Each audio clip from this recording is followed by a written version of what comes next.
चिराग पासवान झारखंड विधानसभा चुनाव में एनडीए के लिए पूरी तरीके से स्टार प्रचारक के रूप में चिराग पासवान चल रहे हैं साथियों। चिराग पासवान झारखंड विधानसभा चुनाव में क्या कुछ कह रहे हैं, आइए सुनते हैं। ये गठबंधन का हिस्सा हूँ इसलिए नहीं, और क्योंकि झारखंड की कई सीटों पर मैं खुद प्रचार करने गया। मैं खुद एक सीट चतरा से हमारे प्रत्याशी चुनाव लड़े। एक बात तय है कि 23 तारीख को जब परिणाम आएंगे, उन परिणामों में झारखंड की जनता ने बदलाव का मन बना लिया। हेमंत सोरेन जी के नेतृत्व में पिछले 5 साल जिस तरीके से भ्रष्टाचार में एक सरकार चली, उससे झारखंड के लोग पूरी तरीके से त्रस्त हैं।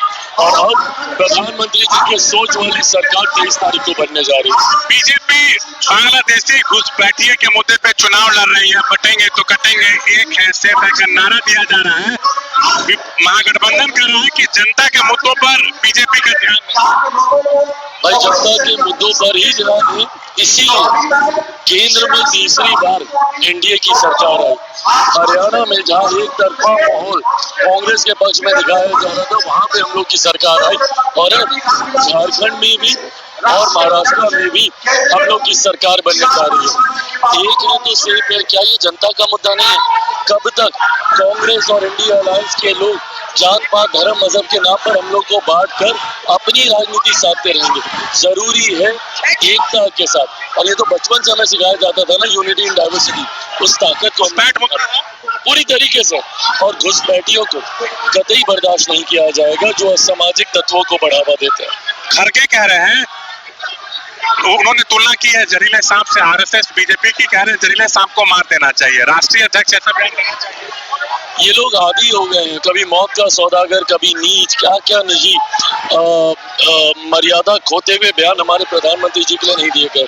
और आज फिर एक बार सांप से तुलना, ये दर्शाता है बौखलाहट है। जब जब ये लोग चुनाव हारता इनको दिखता है, ये लोग अपनी मर्यादा को खोते हैं। एक आखिरी सवाल, राहुल गांधी महाराष्ट्र में प्रेस कॉन्फ्रेंस की है, उन्होंने कहा कि एक दो उद्योगपति और गरीबों के बीच की ये पूरा चुनाव है, तो मुद्दों पर चुनाव होना चाहिए। बीजेपी मुद्दों से भटक रही है। चलिए फिर मुद्दे पे ही बात करते हैं। बताइए, राहुल जी के हाथ में वो किताब थी जब वो प्रेस कॉन्फ्रेंस कर रहे थे, संविधान वाली, क्योंकि हर जगह लेके जाते हैं। उस संविधान के रचयिता, उसके निर्माता को इनको कब याद आया? तब याद आया ना जब हमारे प्रधानमंत्री उनको सम्मान देने लगे, जब आदरणीय नरेंद्र मोदी जी ने 5 तीर्थ स्थलों को विकसित करने का काम किया। कल मैं भी चैत्य भूमि में था महाराष्ट्र में। चैत्य भूमि हो, दीक्षा भूमि हो, जहाँ पे उन्होंने शिक्षा हासिल की हो, वो हो दिल्ली में, या मऊ में उनका घर हो जहाँ पे उनका जन्म हुआ था।